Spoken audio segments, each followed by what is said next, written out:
చూడండి, అంటే పిలువబడిన వారికి ఏమైనాడంట? ఏమైనాడు? దేవుని యొక్క శక్తియు దేవుని యొక్క జ్ఞానమునై ఉన్నది.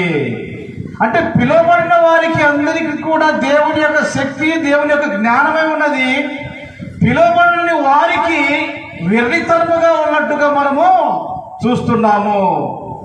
కాబట్టి పిలువబడిన వారికి దేవునికి ఆ యొక్క జ్ఞానము శక్తి ఉన్నది, కానీ పిలువబడిన వారికి ఎలా ఉన్నదంట? ఎలా ఉన్నది? వారికి దేవుని యొక్క వాక్యం ఎలా ఉన్నదంట? వెర్రితనముగా వారికి ఉన్నట్టుగా మనము చూస్తున్నాము. తర్వాత మనం గమనించినట్టయితే ప్రకటన గ్రంథము 22వ అధ్యాయము 17వ వచనం. ఆత్మయు పెళ్లి కుమార్తెయు రమ్ము అని చెప్పుచున్నారు.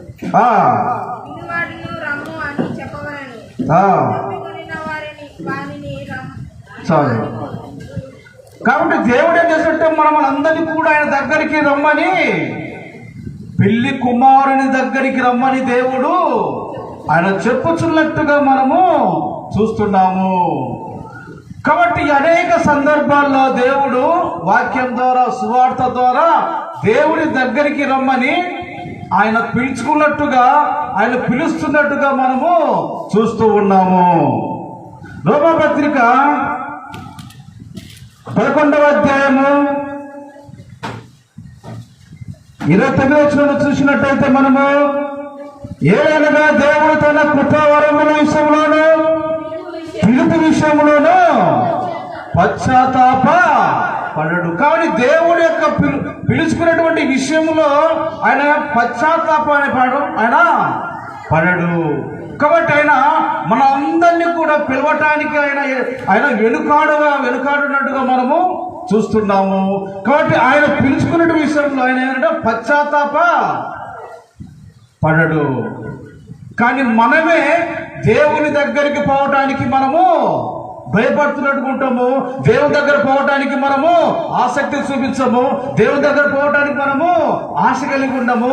దేవుని దగ్గర పోవటానికి అసలుకే మనసే లేకుండా మనము ఉన్నట్టుగా మనం ఉంటాము. అయితే దేవుడు మాత్రం మనము ప్రతి నిత్యము కూడా దేవుని యొక్క వాక్యం ద్వారా మనము నిత్యము పిలుస్తూనే ఉంటున్నాడు. అయితే ఎప్పుడైతే ఆ పిలుపునకు మనము చెవియొగ్గి ఆ పిలుపునకు మనము లోపడినట్టయితే అప్పుడు దేవుడి దగ్గరకు రావటానికి ఏముంటుంది? అవకాశం ఉంటుంది.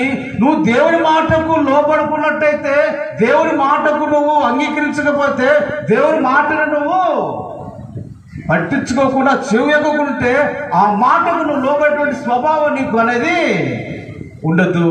అందుకే అబ్రాహాము చెప్పినటువంటి మాటకు ఏమయ్యాడు?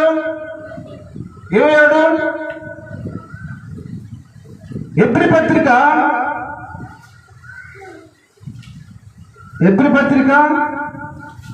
11వ అధ్యాయము 8వ వచనంలో చూసినట్టయితే, అబ్రాహాము పిలువబడినప్పుడు విశ్వాసమును బట్టి ఆ పిలుపునకు లోబడి ఏం చేశాట?